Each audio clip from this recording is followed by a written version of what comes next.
Sanibonani balaleli be-SATV Scoop.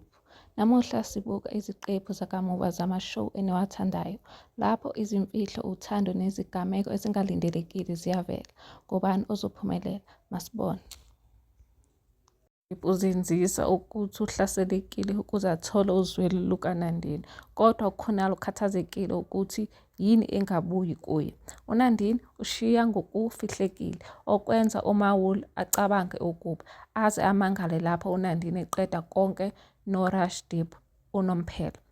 Ngesikhathi senkambiso yakomoya, uNandini ushisa zonke izinkumbulo zakhe futhi uqala impilo entsha, kanti uMawulu uzama ukumxhumanisa nomngani wakhe wakudala uManase. Ekuphumeni, uMawulu uzama ukusondeza uNandini noManase, kodwa uKhonali uqala ukulutha. uRashdeep ubuyela ngamacebo amasha, esakaza isithombe sikaNandini esiyimfihlo ku-inthanethi, okumenza ahlazeke emphakathini. uKhonali umvikela njengengwazi, kanti umndeni kaMawulu umsiza uNandini aqale amakilasi okupheka. Kodwa uRashdeep ubamba uKhonali emfaka ejele, aze asindiswe uNandini lapho eveza ubufakazi bamanga bukaRashdeep. uNandini ufaka isicelo sokuqhawula umshado, kanti uRashdeep ufunga uzoziphindiselela. Umndeni ugubha usuku lokuzalwa lukaDida, kodwa uRashdeep uvela futhi nomfazi omusha. Ohambweni lwesonto kuvela ukuwa kwezintaba ukwehlukanisa kukaNandini noKhonali. Bephelelwa amandla kodwa becela olunye usizo. Umpristi uBabusisa uthe isiphetho sibahlanganisile. Ngobusuku obufanayo, uKhonali unakekela uNandini ngesikhathi egula, kodwa lapho uMawulu eveza uthando lwakhe kamuva, uKhonali uzizwa ephukile ngaphakathi kwesono nenkathazo. uKhonali noNandini bazama ukufihla imizwa yabo, okuyilapho uMawulu ejabulela ukuqala okusha. uNandini uqala amakilasi akhe okupheka. Umndeni uhlanganele ukudla ndawonye ngaphandle kukaKhonali noNandini abengenakukhokhela imizwa yabo.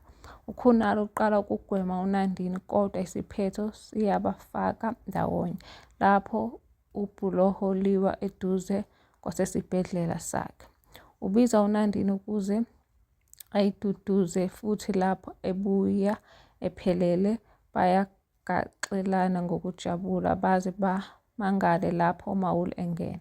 Ukubuyela kukaKhonali kuletha injabulo, kanti uMawulu uphupha ngokusungula umndeni, kodwa uNandini uyaphuka enhliziyweni umgaxela uKhonali phambi kokuba athuthele endlini entsha. uRashdeep uqala amacebo amasha nommeli wakhe ukuze achithe isithunzi sikaNandini futhi aphinde amhlazise. Kamuva uNandini noKhonali bayavalelwa endlini entsha, bahleke lapho uKhonali esaba isibango. Ngesikhathi uMawulu ehlela isimanga sikaKhonali, uNandini ubiza ugesi uzolungisa amalambu, engazi ukuthi lobu busuku buyoba obokugcina. Bukela Uzozisola njalo ngoMsombuluko kuya kuLwesihlanu ngo-8:30 ku-e.tv, lapho uthando luhlangana nesono bese kuthi ukuzisola kuvela kuphi. Ngiyabonga ngokubuka. Ungakhohlwa ukucindezela like, subscribe, comment, bese ujoyina umndeni wethu ukuze uhlale uvuselelwa ngeziqephu zakamuva zama-TV shows owathandayo. Sibone kusasa ngeziqephu ezisha.